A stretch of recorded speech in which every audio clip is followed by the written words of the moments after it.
Hello दोस्तों, इस video में हम आप सभी छात्रों को साइंस के वीवीआई लघुत्तरीय प्रश्न बताने वाले हैं जो आपके मैट्रिक बोर्ड एग्जाम में 2 अंक के लिए पूछे जाते हैं। काफ़ी इंपॉर्टेंट क्वेश्चन है। आप लोग इस वीडियो को लास्ट तक देखिएगा और एक एक प्रश्न को याद कर लीजिएगा। इसमें 3 प्रश्न हम आपको बताएंगे और तीनों प्रश्न इस बार के मैट्रिक बोर्ड एग्जाम के लिए इंपॉर्टेंट है और पूछे जाएंगे। ठीक है, तो वीडियो को नज़रअंदाज मत करना, आप वीडियो को पूरा देखिएगा और एक एक क्वेश्चन को याद कर लीजिएगा। ठीक है, और इस क्वेश्चन को आप पीडीएफ में भी डाउनलोड कर सकते हैं। उसके लिए आपको टेलीग्राम ज्वाइन करना पड़ेगा। इसी वीडियो के डिस्क्रिप्शन में टेलीग्राम चैनल का लिंक दिया गया है। आप लोग चाहो तो इस क्वेश्चन को पीडीएफ में भी डाउनलोड कर सकते हो टेलीग्राम से। ठीक है, तो टेलीग्राम ज्वाइन करके इस क्वेश्चन को पीडीएफ में भी डाउनलोड कर लेना। ठीक है, तो चलिए वीडियो को स्टार्ट करते हैं और आप लोग एक एक बात को समझना, एक एक टॉपिक को समझना, क्योंकि इसी में से ऑब्जेक्टिव क्वेश्चन भी आपको बनेगा। ठीक है, यहाँ पर आपको खुद हम आपको दिखाएंगे पढ़कर और समझाकर कि आपको ऑब्जेक्टिव क्वेश्चन कहाँ कहाँ से पूछा जाता है आपसे। ठीक है, तो पहला प्रश्न है कि प्रकाश क्या है। ठीक है, ये तो डेफिनेशन आपसे 2 नंबर के लिए पूछे जाते हैं कि प्रकाश क्या है, लेकिन इसके अंदर से जो ऑब्जेक्टिव क्वेश्चन बनता है वो आपको याद करना बहुत ही आवश्यक होता है। ठीक है, तो प्रकाश लिखकर हम डैश देंगे, उसके बाद से लिखेंगे प्रकाश वह बाह्य भौतिक कारण है। प्रकाश वह बाह्य भौतिक कारण है जिसमें हमें किसी वस्तु को देखने की अनुभूति होती है। प्रकाश ऊर्जा का एक ही रूप है जो हमेशा सीधी रेखा में गमन करती है। अगर ऑब्जेक्टिव में पूछे कि प्रकाश की किरणें गमन करती है टेढ़ी रेखा में, सीधी रेखा में या फिर टेढ़ी मेढ़ी रेखा में या फिर इनमें से कोई नहीं, तो आप ऑप्शन नंबर जहाँ भी दिखाई दे कि सीधी रेखा में, तो वहीं पर टिक लगाइएगा, क्योंकि प्रकाश की किरणें हमेशा सीधी रेखा में गमन करती है। यह निर्वात से होकर गुजरती है। यह निर्वात से होकर गुजरती है। निर्वात में प्रकाश की चाल 3 × 10⁸ मीटर पर सेकेंड होती है। आपसे पूछेगा कि निर्वात में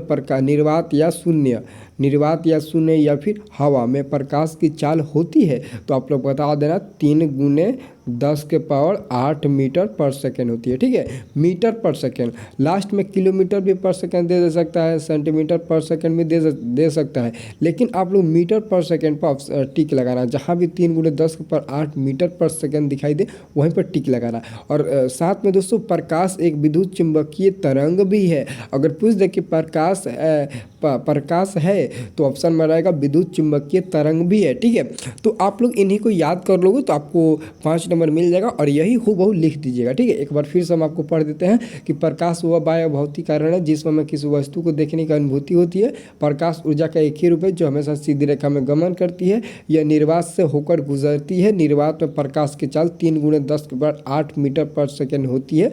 प्रकाश एक विद्युत चुंबकीय तरंग है। ठीक है, तो उम्मीद करते हैं कि यह क्वेश्चन आपको याद हो गया होगा और साथ में जो भी ऑब्जेक्टिव क्वेश्चन बनता है वो भी आपको साथ में याद हो गया होगा। ठीक है, तो चलिए अगला क्वेश्चन 2 नंबर पर चलते हैं।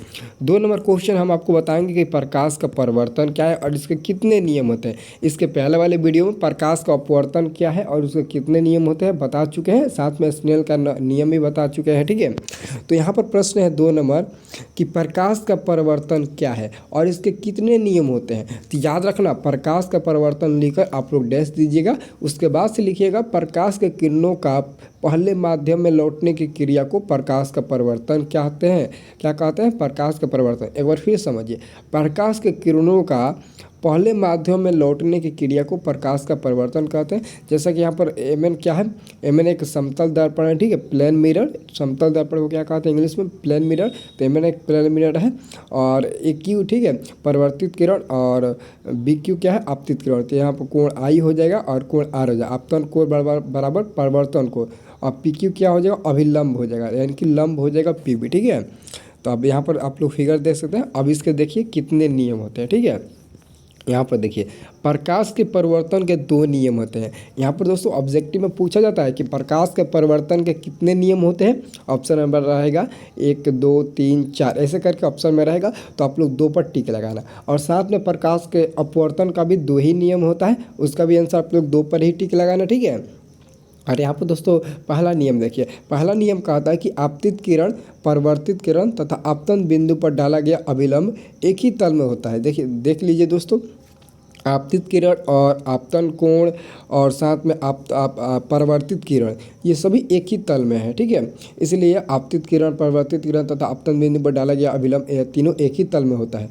और दूसरा नियम क्या है, अभी हम आपको बताए थे, आपतन कोण परावर्तन कोण के बराबर होता है, यानी कि कोण आई बराबर कोण आर। अगर पूछेगा निम्न में कौन सा कथन सही है, ऑप्शन में रहेगा आपतन कोण परावर्तन कोण के बराबर होता है, या फिर आपतन कोण आपतित किरण के बराबर होता है, ये सभी मतलब वगैरह ऑप्शन में रहेगा। तो आप लोग देखना कोण आई बराबर कोण आर, यानी कि आपतन कोण बराबर परावर्तन कोण या फिर परावर्तन कोण बराबर आपतन कोण, जहाँ भी ऑप्शन में दिखाई दे आप उसी पर टिक लगा दीजिएगा, ठीक है। अब यहाँ पर तीसरा नंबर क्वेश्चन देखिए, ठीक है। तीसरा नंबर क्वेश्चन कहता है कि नेत्र लेंस की समंजन क्षमता से आप क्या समझते हैं।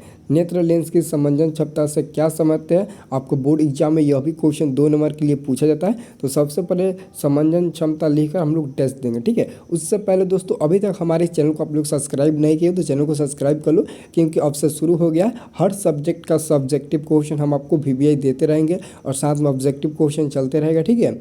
और जैसे जैसे आपका एग्ज़ाम नज़दीक आएगा वैसे वैसे आपके ऊपर प्रेशर भी दिया जाएगा अच्छे से पढ़ाई करने के लिए, ठीक है। तो अगर आपको अच्छे से पढ़ाई करना है और अच्छे से पढ़ाई करके अच्छा नंबर लाना है तो हमारे साथ जुड़े रहिएगा और वीडियो को लाइक करके अपने दोस्तों के पास वीडियो को शेयर कीजिएगा और ज़्यादा से ज़्यादा कमेंट भी करिएगा, ठीक है।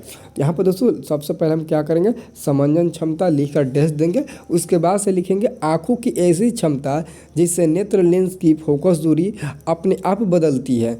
आँखों की ऐसी क्षमता, यानी कि आपके आँखों की ऐसी क्षमता जिससे नेत्र लेंस की फोकस दूरी अपने आप क्या होती है, बदलती है, समंजन क्षमता कहलाती है। सामान्य आँख के लिए नेत्र लेंस की समंजन क्षमता क्या होती है, 4D होती है। 4D का मतलब क्या हुआ, डायप्टर। लेंस की क्षमता का सही मात्रा क्या होता है, डायप्टर, जिसे हम लोग कैपिटल D से सूचित करते हैं। और 4D का मतलब हुआ 25 सेंटीमीटर। अगर आप लोग 4D को, अगर 4D क्या है, D प्रति मीटर में होता है, मीटर में होता है, अगर मीटर को सेंटीमीटर में चेंज करोगे तो आपको कितना मिलेगा, तो 25 मिलेगा, 25 सेंटीमीटर मिलेगा, ठीक है। 100 से आप लोग भाग दीजिएगा तो 25 सेंटीमीटर मिलेगा नेत्र लेंस की समंजन क्षमता, ठीक है। यानी कि आपका जो फोकस दूरी मिलेगा वो कितना मिलेगा, 25 सेंटीमीटर। तो आप सिंपल में 25 सेंटीमीटर यानी कि 4D भी कह सकते हैं, तो सिंपल में याद रखिएगा 4D, ठीक है। तो उम्मीद करते हैं कि ये तीनों प्रश्न आपको याद हो गया होगा। नेक्स्ट वाले वीडियो में हम आपको सामाजिक विज्ञान यानी कि सोशल साइंस का काफ़ी महत्वपूर्ण 4 और सब्जेक्टिव क्वेश्चन हम आपको बताएंगे, ठीक है।